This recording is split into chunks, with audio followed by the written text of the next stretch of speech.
नमस्कार, आप देख रहे हैं भारत टाइम्स न्यूज और मैं हूं आपके साथ कंचन। गर्मी के मौसम में इंसान तो क्या, पशु पक्षी भी परेशान हो जाते हैं। तपती गर्मी से बचने के लिए वो वृक्षों का सहारा लेते हैं और उसके सहारे वहां आशियाना बनाते हैं।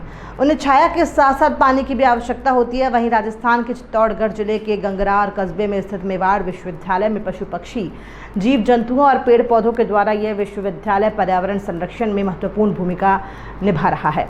इस संबंध में मेवाड़ विश्वविद्यालय के कुलपति प्रोफेसर डॉक्टर आलोक मिश्रा ने जानकारी दी।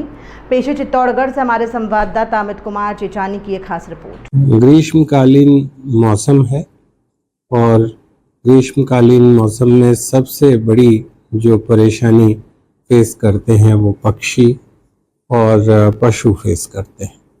तो सबसे पहले ये व्यवस्था की गई है कि जो पक्षी हैं, क्योंकि बर्ड काउंट हमारा बहुत अच्छा है इस विश्वविद्यालय का, हरितिमा बहुत है, पेड़ हैं, पौधे हैं, पार्क्स हैं, लिहाजा पक्षी भी यहाँ पे बहुत तरह तरह के पक्षी हैं। कोयल हैं, पपीहे हैं, कौवे हैं जो और जगहों से कम होते जा रहे हैं, बगुले हैं, बहुत प्रकार के पक्षी यहाँ हैं। क्योंकि विश्वविद्यालय ग्रामीण क्षेत्र में भी स्थित है और पर्यावरण यहाँ का बहुत अच्छा है, प्राकृतिक पर्यावरण है और बर्ड काउंट रिफ्लेक्ट करता है पर्यावरण की क्वालिटी को। बहुत से पक्षी यहाँ पर डेरा भी डालते हैं और उनके लिए पानी की व्यवस्था, उनके लिए खाद्यान्न की व्यवस्था, उनके चुगने के लिए अनाज के दानों की व्यवस्था, क्योंकि गर्मी में भोजन फेच करना और पानी फेच करना बड़ा मुश्किल है परिंदों के लिए।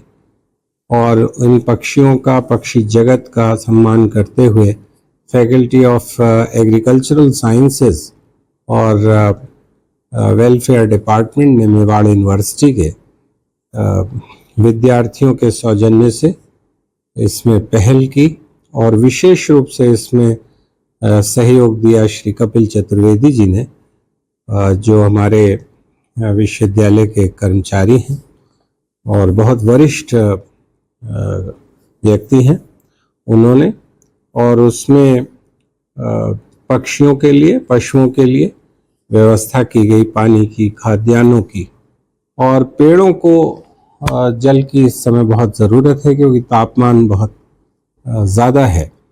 तो यहाँ पे कैंपस में 400 से ज़्यादा वृक्ष हैं जिनसे ये कैंपस मेवाड़ विश्वविद्यालय का परिसर आच्छादित है। इसमें पीपल के पेड़ हैं जो फाइकस रिलीजियोसा के नाम से बॉटैनिकली जाना जाता है, और नीम के पेड़ हैं, कचनार के पेड़ हैं, कदम्ब के पेड़ हैं जो देव वृक्ष हैं ये सब, और कनेर काफ़ी यहाँ लगाया है हम लोगों ने, गुलाब है और खजूर के पेड़ हैं।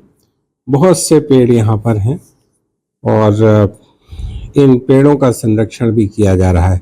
साथ ही साथ यहाँ के जो एग्रीकल्चरल फार्म है फैकल्टी ऑफ एग्रीकल्चर के अंतर्गत और पॉली हाउसेज हैं मेवाड़ यूनिवर्सिटी के, उनको मेंटेन किया गया है। फैकल्टी ऑफ एग्रीकल्चर से जुड़े हुए हमारे जो प्लांट्स हैं, गोबर गैस प्लांट वगैरह, और पशु जो हैं, गायें हैं यहाँ पे, बछड़े हैं।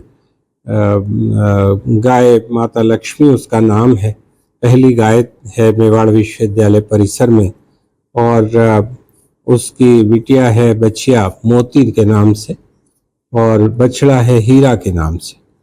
तो गाय, बछड़े और बछियाँ हैं, इसी तरह से उनकी भी सेवा है।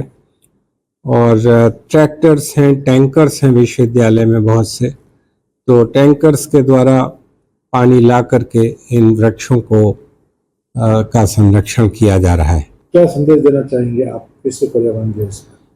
5 जून को विश्व पर्यावरण दिवस है। सबसे पहले मैं नमन करना चाहूँगा प्रोफेसर चंडी प्रसाद भट्ट को, सुंदरलाल बहुगुणा जी को और प्रसिद्ध एनवायरमेंटल लॉयरिंग के लिए मशहूर सुप्रीम कोर्ट के वरिष्ठ अधिवक्ता MC मेहता साहब को, जिन्होंने एनवायरमेंट लॉयरिंग करके बहुत से केसेस में विजय प्राप्त की और पर्यावरण के संरक्षण की दिशा में अद्वितीय काम किए और उनको नमन करना चाहूँगा। और साथ ही साथ ये संदेश देना चाहूँगा कि अगर इस पृथ्वी को, जो कि हमारे ग्रहमंडल में जो जिस सूर्य को हम लोग जानते हैं उसके नवग्रहों में से एक पृथ्वी भी है, और पृथ्वी एक ऐसा प्लेनेट है जो इनर सिस्टम का प्लेनेट है, MVEMJSUNP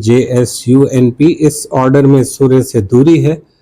तो मरकरी सबसे करीब, उसके बाद वीनस और फिर पृथ्वी।